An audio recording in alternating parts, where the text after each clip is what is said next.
kabar Mitra TA TV? Senang sekali saya Septado Hisyaf kembali hadir menyapa Anda dalam Unisri News.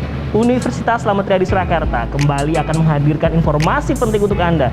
Saya baru saja searching bagaimana perkembangan berita informasi yang ada di sosial media Unisri_Solo untuk Instagram, karena perkembangan terkini berbicara soal kecakapan di era 4.0. Komunikasi adalah hal yang penting, dan peran di media digital juga tidak kalah penting. Maka dari itu kita akan berbincang bersama Universitas Slamet Riyadi Surakarta dalam Unisri News bersama program studi ilmu komunikasi. Siap berlari bersama ilmu komunikasi. Kita akan langsung menuju melihat bagaimana program studi ilmu komunikasi dengan konsentrasi jurusan yang ada di dalamnya.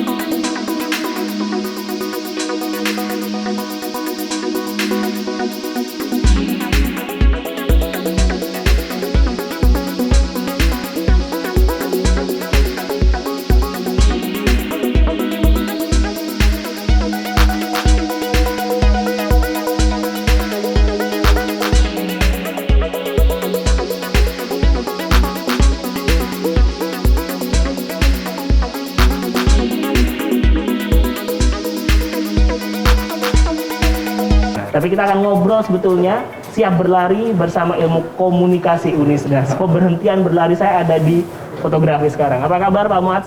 Kabar baik? Baik, alhamdulillah. Alhamdulillah. Nah, ini dengan berbagai macam tantangan dunia fotografi, saya lihat tadi Pak Muaz sedang mengarahkan tentang teknik-teknik fotografi.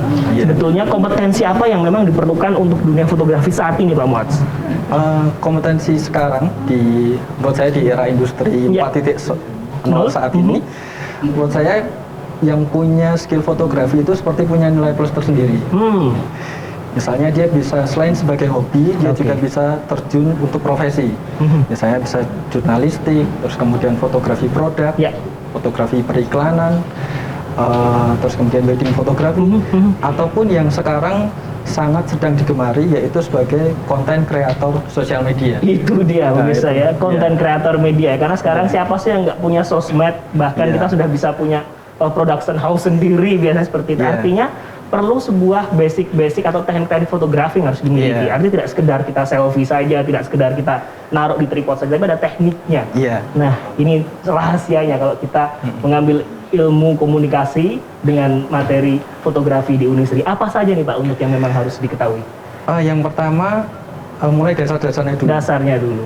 Biasanya kalau untuk terjun di industri, biasanya menggunakan kamera DSLR atau mirrorless. Oh baik, ada dua jenis ya. Ini biasanya itu. Terus kemudian mahasiswa juga pertama mengetahui jenis-jenis kamera, terus kemudian jenis-jenis lensa, terus kemudian dasar-dasarnya, karena dia harus bisa mengoperasikan kamera terkait dengan setting diafragma, shutter speed atau ISO di situ, karena pengaturan dari 3 faktor itu akan membentuk atau menghasilkan jenis-jenis foto yang berbeda. Nah, ini yang paling penting ya. Artinya memang tidak hanya sekedar kita, mungkin lah ada yang sudah auto setting ya, tapi itu sekali lagi kalau kita tidak bisa ikut merasakan ngeset di dalamnya itu mungkin akan menghasilkan yang lebih bagus. Nah, ini yang menarik tentu saja dengan kita belajar di prodi ilmu komunikasi, tentu dengan ilmu dari fotografi ini akan diberikan secara detail. Itu detailnya seperti apa dengan bergabung di Unisri tentu saja. Nah, berbicara soal kegiatan-kegiatan yang akhirnya memang bisa dikatakan hasil fotografinya itu digunakan sebagai apa saja Pak yang paling menjanjikan ke depannya Pak Muaz? Kalau dari komunikasi yang menjanjikan mungkin yang pertama terjun di jurnalistik fotografi. Jurnalistik fotografi. Itu bisa. Terus kemudian yaitu tadi bisa di periklanan. Terus juga kalau pengen wirausaha juga bisa, ataupun juga yaitu konten kreator. Sebagai konten kreator. Berbicara soal jurnalistik menarik Pak, karena memang sekarang banyak kita ada tren dengan netizen atau citizen journalism seperti itu, yang kita juga bisa mengcapture berita, mengcapture gambar di masyarakat tentu dengan modal kita punya foto seperti itu. Pantas dari kegiatan fotografi jurnalistik, apakah juga ada kegiatan juga yang melibatkan mahasiswa sebagai prakteknya? Ada. Jadi mahasiswa kita berikan teori dulu. Jadi ada beberapa jenis fotografi jurnalistik. Jadi kami berikan pilihan mahasiswa hunting di lapangan, biasanya mengumpulkan 3 atau sampai 4 foto. Jadi misalnya ada jurnalistik spot news, fotografi jurnalistik spot news, terus kemudian sport, sosial, lingkungan, terus kemudian budaya, teknologi, atau juga tentang human interest. Jadi mahasiswa bisa memilih dari situ, mengumpulkan 3 atau 4 karya foto, itu sekaligus praktek langsung di lapangan. Sekaligus praktek di lapangan. Dan ini pendekatan yang dilakukan Unisri khususnya dalam ilmu komunikasi untuk praktek fotografinya ya. Praktek di lapangan ini menjadi hal penting karena percuma kalau kita menguasai tekniknya, punya alatnya tapi jarang praktek. Ya, ini yang penting Pak Muad selalu melakukan pendekatan itu. Nah, yang terakhir Pak Muad, karena memang kegiatanmu juga harus sering dilakukan termasuk giat fotografi ini juga. Apa yang biasa melibatkan mahasiswa juga Pak Muad?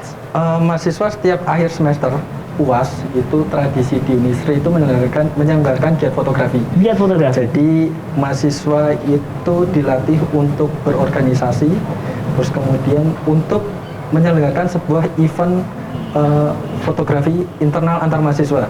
Di mana mereka itu juga berkompetisi internal antar mahasiswa. Ada kompetisi internal. Antar kompetisi internal, terus kemudian mereka berorganisasi, mereka menyelenggarakan event dan diapresiasi bersama juga. Menghadirkan model, terus kemudian juga menghadirkan alat, terus tempatnya juga di mana. Mereka mengkoordinasikan itu. Baik. Artinya termasuk manajemen produksi fotografi mereka sudah melakukan itu juga prakteknya. Iya. Jadi mereka siap. Kadang-kadang kan kalau untuk berhadapan dengan model kan kadang sulit untuk mengarahkan. Betul. Mendirect bagaimana harus gayanya seperti itu. Jadi mahasiswa itu harus langsung berhadapan langsung dengan model, dia bisa mendirect mengarahkan model tersebut untuk menghasilkan karya fotografi model. Luar biasa, ini menarik sekali.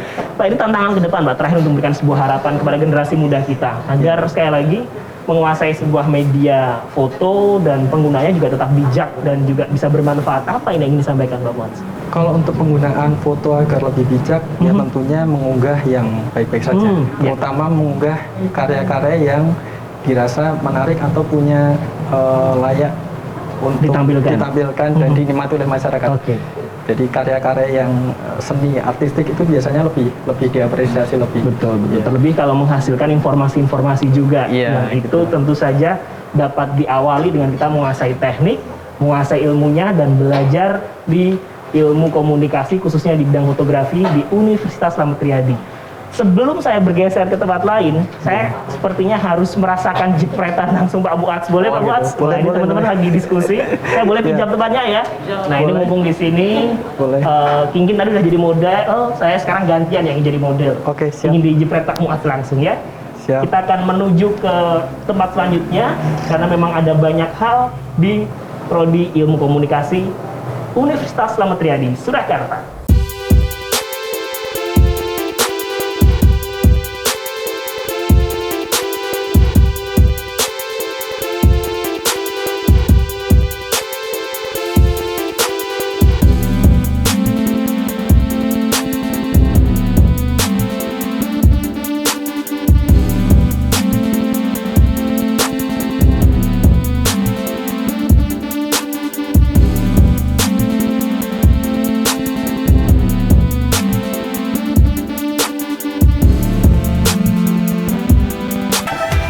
Siap berlari bersama ilmu komunikasi Unisri. Dan tentu saja ini menjadi hal yang sangat menarik ketika tadi saya sudah mampir di laboratorium fotografi bersama Pak Muad.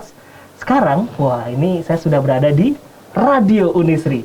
Ini juga sebuah laboratorium untuk mahasiswa juga bisa belajar dalam hal broadcast. Tentu saja di sini untuk bagaimana melakukan sebuah penyiaran baik dari proses persiapan hingga bisa disiarkan tentu saja. Karena saya sudah ditemani ada Ibu Fikriana Mahariski, SIKOM MA. Bu Fiki saya memanggilnya ya, lebih akrabnya Bu Fiki. Apa kabar Bu Fiki, sehat?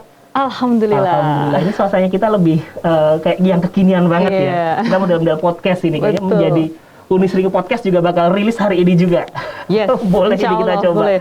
Nah, ini menarik berbicara soal tren di dunia penyiaran khususnya.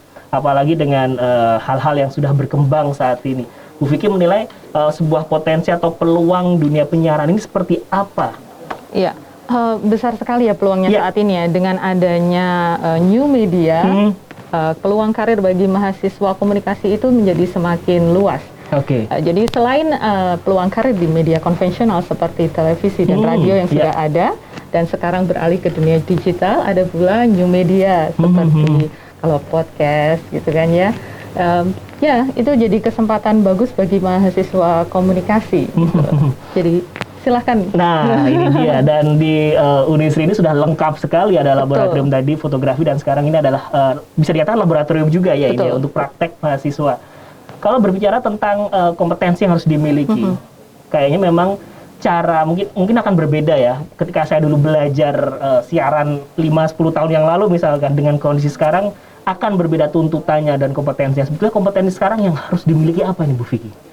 Oke, jadi kalau boleh saya cerita di kuliah penyiaran. Jadi kalau saya sendiri mengajarkan ada 2 ya. Jadi karena peluang karir kita ada di 2 media konvensional dan new media itu tadi gitu. Jadi kami ingin mahasiswa itu nantinya lulusannya tuh mampu memasuki peluang tersebut. Baik. Kita memiliki peluang tersebut. Yang pertama, maka dari itu kami mengajarkan monitoring program. Program. Jadi mereka diajarkan untuk mengevaluasi program yang sudah ada, sehingga akan terbentuklah critical thinking. Oke. Kemudian creativity. Dengan cara mereka membuat skrip atau naskah radio maupun televisi, juga proposal program. Jadi mereka berlaku sebagai produser.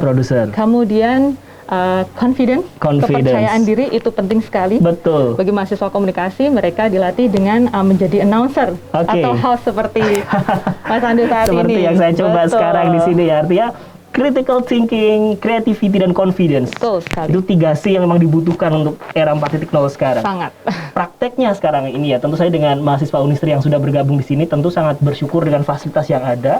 Sebenarnya bagaimana mahasiswa memanfaatkan fasilitas ini, dan kemudian kegiatan apa yang memang sering dilakukan di sini? Termasuk belajar bersiarankah atau seperti apa? Iya, kami karena memiliki Himakom, himpunan mahasiswa komunikasi, di situ ada divisi radio, di mana prokernya termasuk siaran. Reguler seperti itu. Dan biasanya itu dibentuk podcast dan akan disiarkan. Kami memiliki channel YouTube tersendiri. Nanti disiarkan di YouTube Visip. Baik. Apa ini nama YouTube-nya? Boleh sambil kita coba sharekan juga? Visip Unisri. Visip Unisri. Dan di sini semua produk-produk dari penyiaran semua ada di-upload secara rutin juga ya. Betul. Selain itu radionya juga di 107.7 FM. Iya, betul sekali. Dan itu secara reguler selalu digunakan untuk praktek mahasiswa, Bu Vicky? Iya, tapi tentu saja karena ini sedang pandemi ya, betul. Kami memang memiliki kebijakan yang berbeda sehingga tidak bisa seperti dulu. Kalau dulu tuh bisa setiap hari mereka main seperti itu, ya harus diatur gitu sesuai protokol kesehatan. Tadi kita berbicara creativity, sudah ada confidence sekarang. Saya nggak tahu sekarang sebenarnya trennya anak zaman now itu sepertinya lebih memiliki confidence yang tinggi, benar nggak sih? Atau memang masih perlu tetap harus dikontrol nih biar tidak overconfidence, sehingga perlu belajar di ilmu komunikasi, Bu Vicky? Ada yang overconfident, tapi ada juga yang under pressure. Ada juga ya Mas ya? Iya, tetap ada seperti itu. Mungkin kita berpikir bahwa apalagi sekarang apa-apa tidak secara langsung tatap muka, semua serba digital. Siarannya terbatasi oleh layar seperti itu. Kita pikir mereka jadi lebih pede. Ternyata enggak. Pressure, tekanan itu tetap ada. Jadi justru ini tekanan baru bagi dosen juga, challenge, tantangan. Bagaimana kami bisa membentuk pribadi yang percaya diri lewat internet, lewat tatap muka layar saja gitu. Akhirnya semua dituntut menjadi seorang presenter, semua dituntut sebagai seorang narasumber juga di situ. Karena kita menggunakan media untuk pembelajaran saat ini juga. Itu berat new media juga. Iya, itu new media juga. Itulah yang menjadi tantangan. Tapi sekali lagi, apa yang diupayakan oleh Universitas Slamet Riyadi melalui ilmu komunikasi ini nampaknya bisa bersinergi juga. Artinya dengan kita berlari mengikuti perkembangan zaman ini, sudah diikuti yang ada dan dimiliki fasilitasnya. Terakhir Bu Vicky, ini untuk memberikan sebuah mungkin ajakan atau harapan agar yuk kita mengembangkan diri di bidang penyiaran ini, agar kedepannya ini adalah bekal yang berharga juga, Bu Vicky. Betul. Kalau saya tuh menyoroti akhir-akhir ini banyak orang dengan new media ini kemudian beralih profesi menjadi content creator. Apalagi di masa pandemi seperti ini ya. Tetapi yang kemudian lupa adalah tentang value atau nilai dari konten itu sendiri. Orang terlalu mengejar bombastisnya, viralnya aja, dengan tagline, hashtag tertentu supaya orang viewersnya banyak. Ini yang disayangkan dan kami berpikir dengan kami dari para akademisi ini ingin supaya para mahasiswa lebih memikirkan lagi nilai dari konten yang akan mereka buat, sehingga tidak hanya menghibur tapi juga mendidik. Setuju sekali, itulah yang paling penting. Hadirnya perguruan tinggi khususnya Universitas Slamet Riyadi ini sekali lagi dalam mencetak para generasi-generasi broadcaster handal nanti tidak hanya sekedar secara kompetensi saja, tapi bisa memberikan sebuah value nantinya. Karena ini programnya Unisri News, maka ini hanya sebentar saja. Karena saya ingin sekali lebih panjang ngobrol tentang Unisri Podcast ya. Mudah-mudahan nanti kita akan bisa ngobrol-ngobrol lagi. Bisa, 1 jam bersama? 1 jam bersama Bu Vicky. Nah, kita akan melihat bagaimana jurusan-jurusan yang memang ada di dalam ilmu komunikasi ini agar lebih jelas lagi. Kita akan melihat laboratorium yang ada di Universitas Slamet Riyadi Surakarta. Terima kasih Bu Vicky. Terima kasih, sama-sama. Salam sehat selalu. Amin.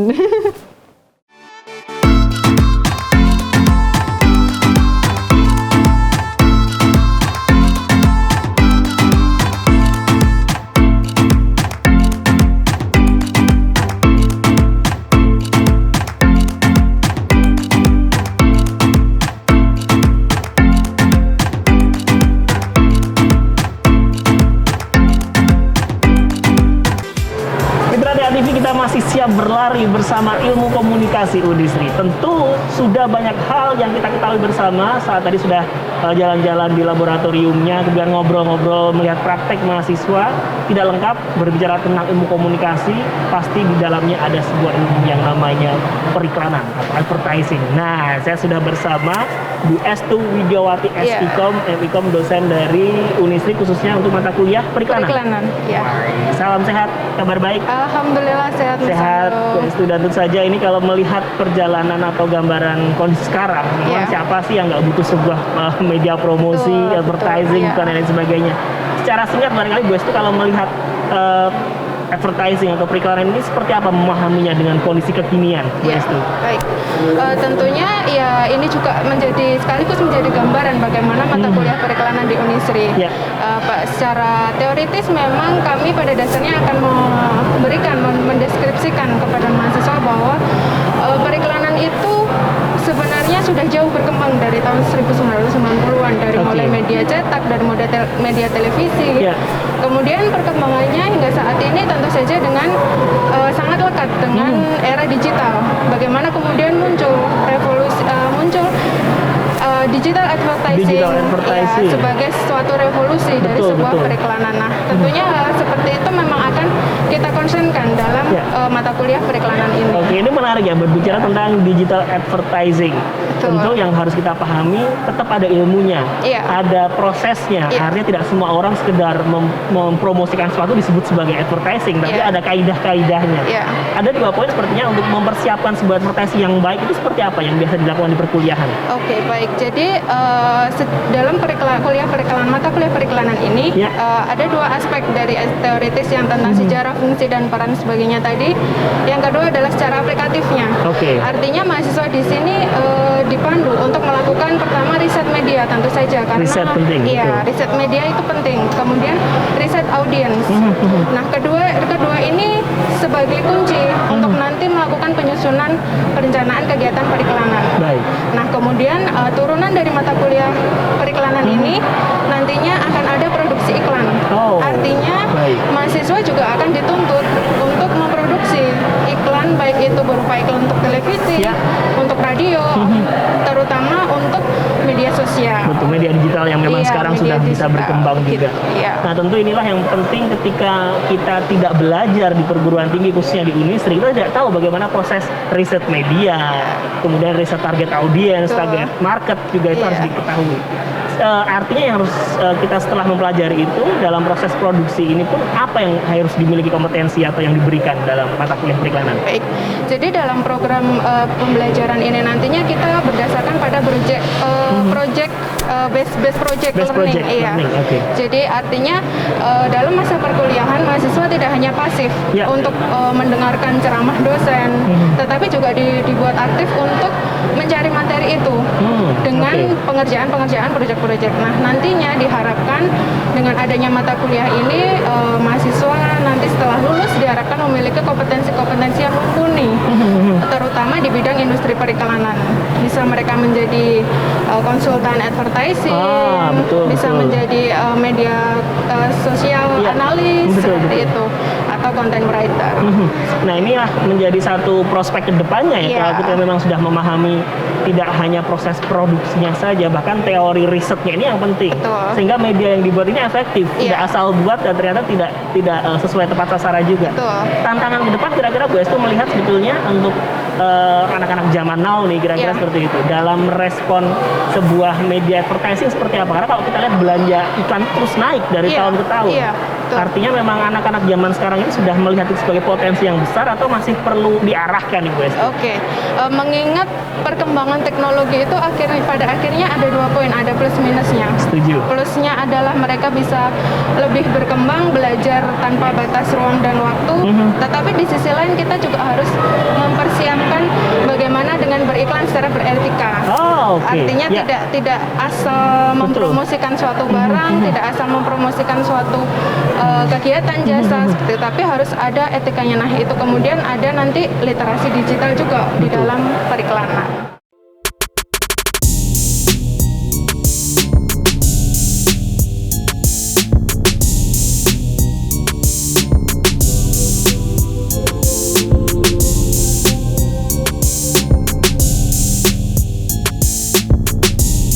Waduh, keren. Wah, ini dengan siapa ini peserta didik mahasiswanya nih Pak ya? Iya, saya itu melihat dia itu memiliki potensi dalam public speaking. Luar biasa. Nah, ada meskipun harus banyak yang harus diasah. Saya melihat dia tadi berbicara dengan tegas, terus gesturnya juga pas. Bagaimana ibaratkan masakan itu bumbunya pas. Gitu. Nah, kenapa saya bilang seperti itu? Karena dia berbicara dalam konteks seperti ini. Mungkin dia kalau berbicara dalam konteks yang lain, mungkin dalam public speaking MC hiburan, mungkin harus ada yang dipermak secara ketolahan. Tapi ini dia tuh berbicara sesuai dengan konteksnya seperti apa. Dan ini sudah bagus di area publik seperti ini. Iya, di area publik seperti ini tidak harus kelihatan wow banget atau kere banget, udah pas seperti ini. Udah pas. Nah, deg-degan nggak? Kalau deg-degan sih deg-degan tetap ya. Tapi tetap saya harus bisa mengontrol itu semua biar bisa. Dan confidence, percaya diri itu. Baik. Wah, sukses terus nih ya buat kegiatan public speakingnya. Silahkan, lanjut lagi kegiatan mahasiswa. Kita baru saja melihat bagaimana mahasiswa Universitas Slamet Riyadi, Unisri Solo, Ivan tadi ya, memberikan satu praktek public speaking, dan saya sekarang langsung ngobrol lebih lanjut bersama dosennya, Bapak Sihabuddin SIKOM MIKOM. Pak Sihab, apa kabar? Alhamdulillah baik ya. Tadi sempat ngobrol dengan Ivan juga. Iya. Itu salah satu mahasiswa Bapak yang secara kompetensi setidaknya untuk di tingkat mahasiswa sudah lengkap lah kira-kira gitu. Hanya tinggal dipoles lagi untuk untuk public speaking yang lainnya. Berbicara public speaking, Pak Sihab, ini sebetulnya yang harus dipahami generasi muda sekarang. Seberapa urgentnya sih kalau kita bisa menguasai atau belajar public speaking, Pak Sihab? Tentu sangat urgent lah, apalagi generasi saat ini. Apa yang tidak butuh public speaking? Oke. Bahkan saya baca beberapa survei di masa mendatang itu salah satu public speaking salah satu keahlian yang harus dimiliki oleh banyak orang. Seperti itu. Saat ini bukan hanya dunia instansi pemerintahan, pendidikan, entertainment, bisnis, semuanya sangat membutuhkan public speaking.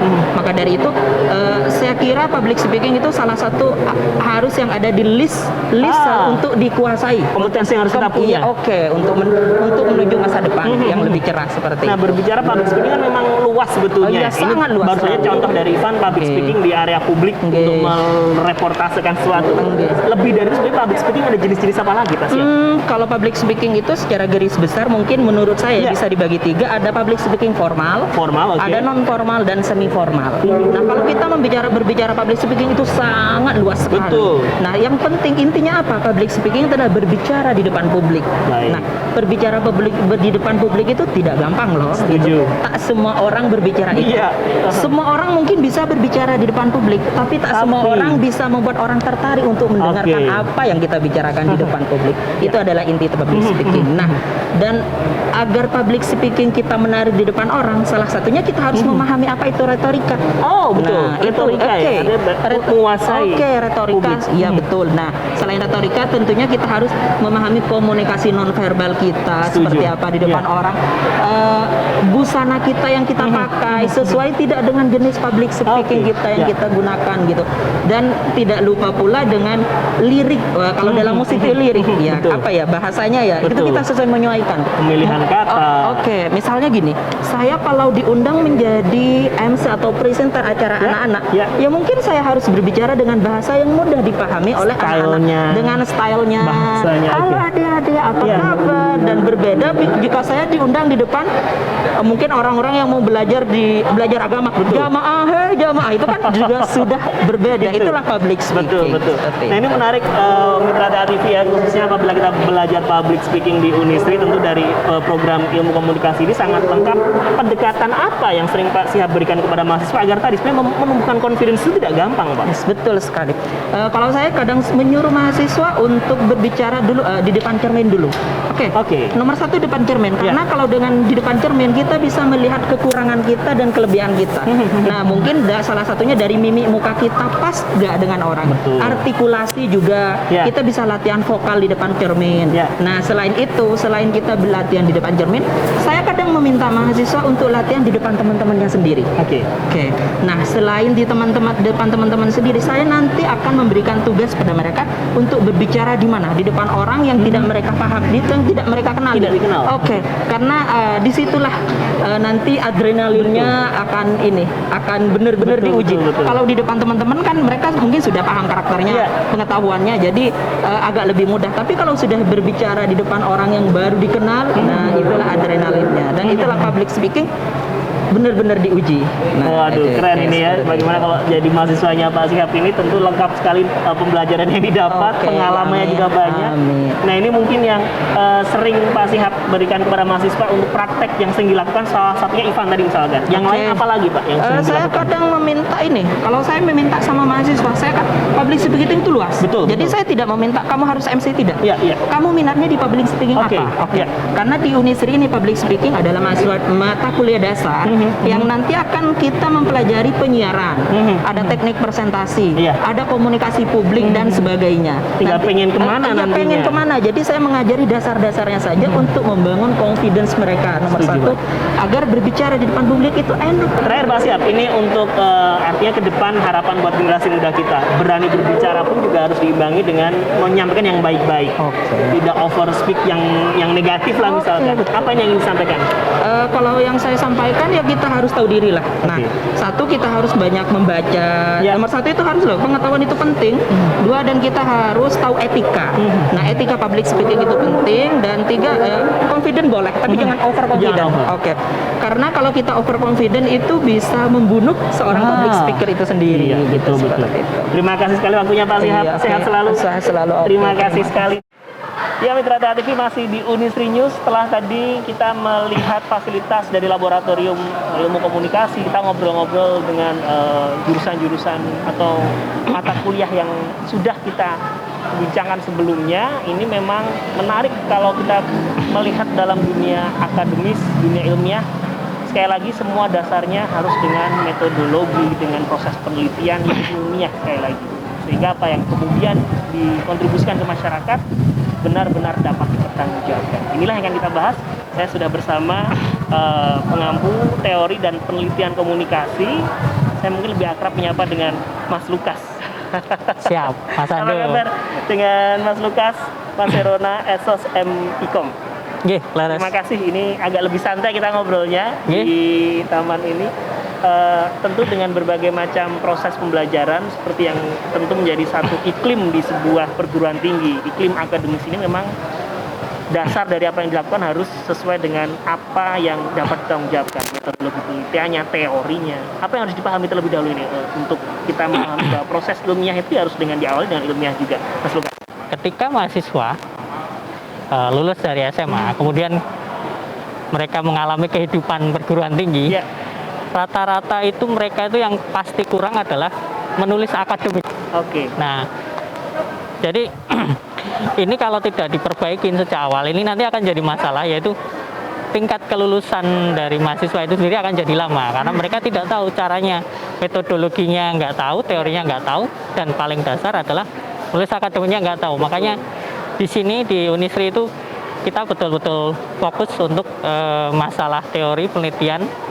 Jadi seperti yang Mas Andu tadi bilang, metodologi harus kuat, teori harus kuat, dan ini yang jadi fokus kita. Kenapa? Karena kita ingin mahasiswa itu lulus cepat. Kenapa lulus cepat? Supaya mereka segera bisa berkontribusi, nggak cuma buat keluarga, tapi juga buat bangsa dan negara mereka.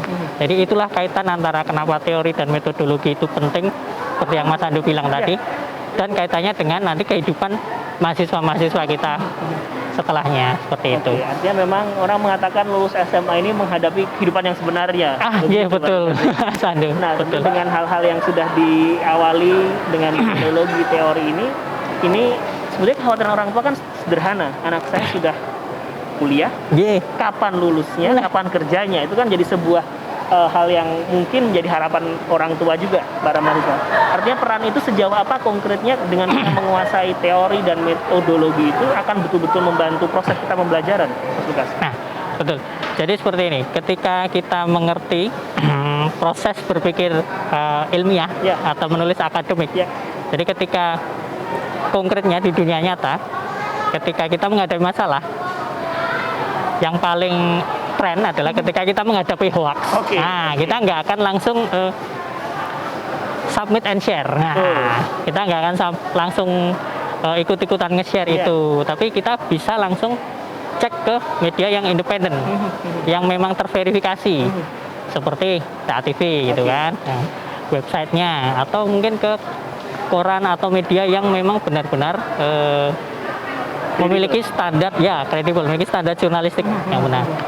Jadi ada berpikir kritis, metodologi, ini semua bisa berguna bagi kehidupan mereka sehari-hari. Jadi nggak cuma lulus cepat, tapi juga mereka akan menjadi manusia yang berpikir lebih kritis dan lebih awas terhadap berita-berita hoax seperti itu. Baik, itu satu contoh saja.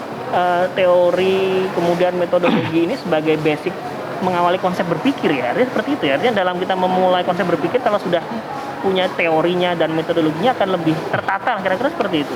Ya betul. Jadi memang seperti yang jenengan bilang tadi, dunia kampus ini adalah latihan untuk di dunia nyata. Jadi menghadapi masalah harus seperti apa, yang kita tekankan adalah cara berpikir ilmiah. Dan cara berpikir ilmiah itu terus lensanya apa ya? Lensanya adalah teori-teori komunikasi yang kita ajarkan itu. Seperti itu. Spesifik lagi nih Mas Lukas tentang teori khususnya komunikasi dan metodologi di komunikasi ini sendiri. Secara visioner ke depannya, tentu tantangan di dunia komunikasi sangat jelas dengan adanya digitalisasi, dengan adanya kemudahan. Sekarang dari gadget saja, sekarang bukan mulutmu harimaumu, tapi jarimu harimau. Harimau ya. Sekarang seperti itu. Berbahaya sekali. Ada pergeseran tentang kita harus memahami sisi apa agar kedepannya siap untuk menghadapi segala tantangan, khususnya dalam teori dan metodologinya. Oke, jadi begini, saya gambarkan yang tadi Mas Andu gambarkan itu udah seram. Tapi saya mau menggambarkan yang lebih seram lagi. Jadi teknologi 5G itu nanti ada Internet of Things. Jadi barang-barang itu bisa saling berkomunikasi dengan skrip-skrip yang disiapkan oleh programmer. Dan setiap ada program itu pasti ada bug, dan setiap ada bug itu bisa dimasukin malware. Sekarang siapa yang bisa mengontrol itu ketika nanti 5G sudah full semuanya terotomatisasi? Nah itu sampai sekarang kami para ahli komunikasi pun kita juga masih bertanya-tanya gitu. Nah terus nanti bagaimana dengan etika komunikasi ketika di dunia augmented reality, virtual reality, AI juga. Nah, itu siapa? Itu kita sama sekali masih tanda tanya, karena itu kita belum mengalami. Baru ada beberapa trial itu di Amerika sana ya, dengan robot otonom, kemudian 5G yang sudah mulai di trial di beberapa kampus dan universitas. Dan itu kami sama sekali belum tahu. Dan itu sangat menyeramkan karena itu akan merubah. Menarik. Konkretnya Mas Lukas, kalau ketika berhadapan diskusi dengan mahasiswa yang kemudian apa yang disampaikan agar mahasiswa pun bisa langsung klik, dan sekali lagi itu membantu proses pembelajaran dan kelulusan bahkan siap setelah lulus dari Unisri. Oke, yang konkret dari kami adalah yang pasti proses penulisan akademik. Karena di mana itu adalah critical thinking. Critical thinking itu ada perlu sekali. Jadi ketika kita menghadapi sesuatu yang baru, kita harus kritis. Sama seperti tadi, teknologi 5G, AI, dan segala macam tadi, yang etikanya itu belum ada, tapi teknologinya itu sudah mulai jalan. Nah, seperti itu. Nah, untuk membantu kelulusan, jadi kita pertama kali mahasiswa datang itu pasti kita ajarkan menulis ilmiah. Setelah menulis ilmiah, itu kita praktis, kita latih. Latihnya apa? Dengan semua tugas-tugas dan ujian akhir maupun ujian tengah semester. Itu semua adalah latihan menulis akademis. Nah, habis itu ada lagi yang ketiga, yaitu penelitian, kolaborasi antara dosen dengan mahasiswa. Itu mahasiswa kita ajak, ayo kolaborasi. Nah, dampaknya yang kita bersyukur, kita syukuri adalah ketika nanti skripsi, mahasiswa itu sudah terbiasa. Oh, ini saya sudah makanan sehari-hari saya. Jadi begitu skripsi, dia nggak bingung. Habitnya sudah ilmiah. Jadi ketika, jadi ketika ini saatnya kamu skripsi, saya sudah latihan tiap hari kok. Tahu harus dari mana? Sudah tahu dari mana. Terus ada lagi tambahan yang kedua, dia kadang cuma melanjutkan saja hasil kolaborasi dengan dosen atau ujian akhir semesternya yang dulu saya mau lanjutkan. Nah, itu dia nggak usah mulai dari nol gitu. Baik. Betul. Terima kasih sekali waktunya. Matur suwun Mas Ando. Cukup sebagai ngobrol singkat ini, kita khusus bahas tentang sebuah perubahan teknologi digital di sisi komunikasi. Boleh nanti ada waktu ngobrol-ngobrol lebih. Boleh, siap. Terima kasih. Dan ini hal yang menarik tentu dalam proses akademis pembelajaran khususnya di perguruan tinggi. Sebuah teori dan metodologi ini jadi hal yang penting sebagai bekal kita tidak hanya dalam proses kegiatan perkuliahan saja, namun hingga pasca kita lulus bahkan diterapkan dalam kehidupan bermasyarakat. Itulah tadi Mitra TA TV perjalanan saya di Unisri News edisi kali ini. Siap berlari bersama ilmu komunikasi Unisri, Universitas Slamet Riyadi Surakarta. Banyak hal kompetensi yang dipelajari di sini, dari fotografi, penyiaran, kemudian public speaking, lalu kita berbicara tentang metodologi penelitian dalam proses ilmiah, dan tentu saja periklanan menjadi pelengkap untuk hal yang memberikan dampak positif khususnya di dunia komunikasi. Tentu ini menjadi hal yang penting bagi Anda, warga masyarakat dimanapun yang menyaksikan ini, bahwa ke depan tantangan terbesar kita adalah mampu mengendalikan dan juga berperan dalam komunikasi. Ilmu komunikasi yang ada di Unisri memberikan banyak hal untuk memberikan kontribusi positif bagi kita sebagai generasi muda yang terus belajar akan pentingnya ilmu komunikasi. Sampai jumpa di Unisri News selanjutnya. Aku adalah Teguh Fadilman Faruk, Ketua Himpunan Komunikasi Universitas Slamet Riyadi Surakarta. Dari Himakom itu ada apa aja? Yang pertama ada fotografi, sinematografi, radio, dan satu lagi ada jurnalistik. Mereka sendiri memiliki ciri khasnya sendiri-sendiri. Dan untuk program kerja Himakom selanjutnya, kita sendiri memiliki kegiatan di mana kegiatan ini untuk menciptakan prodi ilmu komunikasi yang lebih baik dan lebih maju lagi. Kegiatan kita yang paling dekat itu adalah penyambutan mahasiswa baru, gathering mahasiswa baru. Jadi kita harap dari teman-teman Himakom untuk penyambutan mahasiswa baru bisa berjalan dengan baik.